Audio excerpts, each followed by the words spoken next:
Assalamu alaikum, sir. Walaikum salam. Please take a seat and make yourself comfortable. Okay, 𝙊𝙛𝙛𝙞𝙘𝙚 sahab, please make yourself comfortable and relax. You are from Mandi Bahauddin. Sir, I have had the occasion of serving there for 1 year and have very nostalgic memories of that place.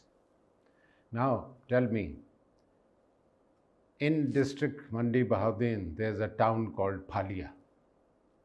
Why is it called Phalia? Let me give you a hint. It has something to do with Alexander the Great.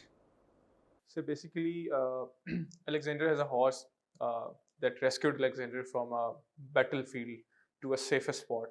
That horse name was Cephalus, and when the horse died, in the memory of that horse, Alexander decided that he's going to mourn for 3 days. So that name basically Cephalus converted to Phalia today. Partially correct. The name of the horse was Bucephalus, Thank you, sir. I stand corrected. and they named the town Bucephalia, like Westphalia in America. It got distorted over the passage of time, Bucephalia, pronunciation becoming a bit difficult. So today we call it Phalia. Anyway, now Lahore happens to be your favorite city. Can you name for us 5 or let's say 6 Mughal era buildings in Lahore? Yes, sir, for sure. Sir, there are Shalimar Gardens, sir, Masjid Wazir Khan, Badshahi Mosque, Shahi Killa. That's all I can recall for now, sir. That's all? Okay. My next question, what you have studied political science also, right? Sir, What type of government would you prefer in Pakistan? Presidential or parliamentary, and why? so Pakistan being a diverse country, I personally believe that the parliamentary democracy is more suitable to Pakistan because the presidential system are more suitable where there are less diverse nations, for example, United States, for example, France. But we can improve the parliamentary system in Pakistan if it is based on proportional representation. So, in my opinion, the parliamentary democracy is. Are is you better. aware of the fact that Quaid-e-Azam Muhammad Ali Jinnah preferred a presidential government for Pakistan? Yes, sir, because that was for the securing the rights of the minorities in the United India. But once the India is partitioned, so I believe being a diverse country, parliamentary democracy is more suitable if we. He said this after the creation of Pakistan. Anyway, Thank you, sir. now Allama Iqbal wrote in one of his verses, जमहूरियत वो तर्ज़ हुकूमत है कि जिसमें बंदों को गिना करते हैं तोला नहीं करते. Please comment. Sir, in this couplet, basically, Allama Iqbal is referring to the voters, the criteria of the voters, basically, and the people who participate in the elections. He wants to improve the criteria for the people who vote and the people who stand in the elections. Like, for instance, at the time of Ayub Khan, there was a system of basic democracies, 80,000, 40,000 from the East Pakistan and 40,000 from the West Pakistan. Similarly, Sir, General Musharraf reduced the criteria of the at least BA degree for those who were standing for the election. So these things basically elucidate that Iqbal was particularly trying to improve the criteria of Ahlur Rai, the people who basically elect the leaders, and to some extent the people who are going to be the leaders as well, sir. Okay, my last question again on political science, and this concerns the great leader, Chairman Mao Zedong. Can you speak to us for 2 minutes on 3 aspects of his movement? Number 1, the Long March. Number 2, Great Leap Forward. And number 3, his cultural revolution.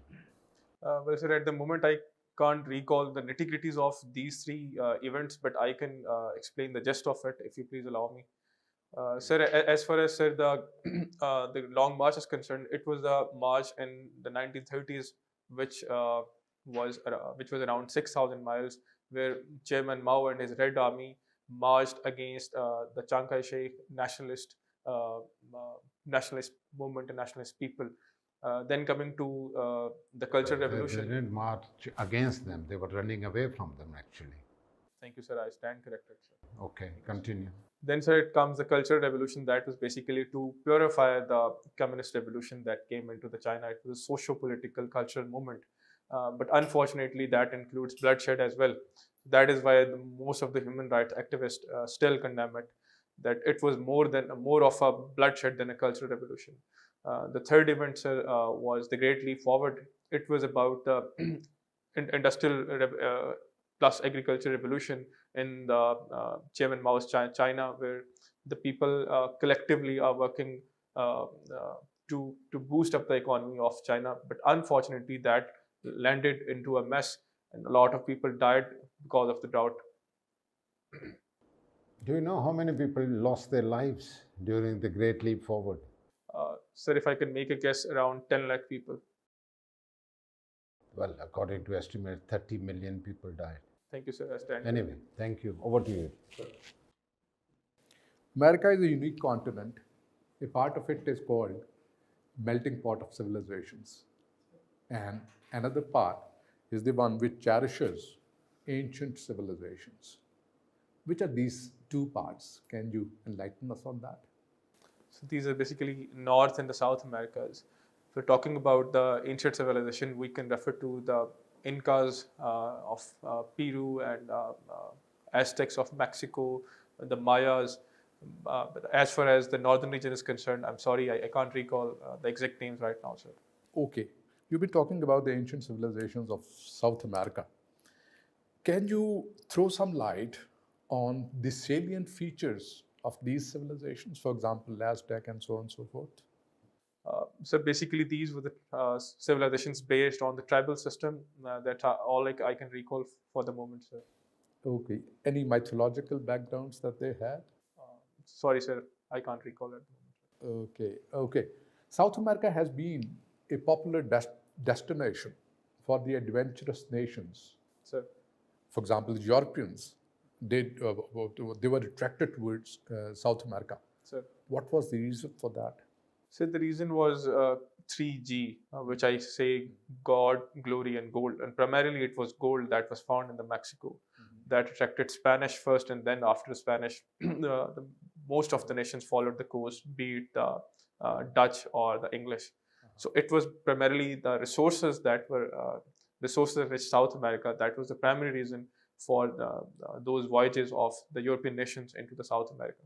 Muhammad Ali Jinnah, a prominent person, later known as 𝙊𝙀𝙀𝙀, inspired the Muslims of India, and through his struggle and through his inspiration got a new country for the Muslims of India.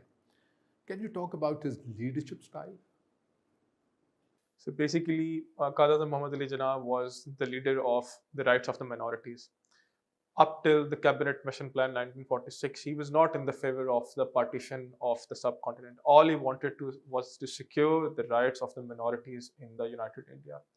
And in the famous book of 𝙊𝙀𝙀 Singh, he categorically mentions that it was Nehru who created Pakistan, not Muhammad Ali Jinnah, because all Muhammad Ali Jinnah wanted was to secure our rights. So basically, and similarly, Sarojini Naidu calls Mr. Muhammad Ali Jinnah 𝙊𝙀𝙀 as the champion of the Hindu-Muslim unity. So he was the leader of minorities. All he wanted was to secure the rights, and he was a person who believed in the legal struggle rather than the struggle of Mr. Gandhi. But to begin with his political career, he was a member of Congress and remained a member of Congress for quite a long time, till Gandhi replaced him. What were the reasons for that? So basically, there were two groups in the Congress. One group was that of the extremist people who were having more tendencies towards the Hindu religion, and the other group were those of the seculars, those who believed in unity in diversity, of which 𝙊𝙀𝙀 was one.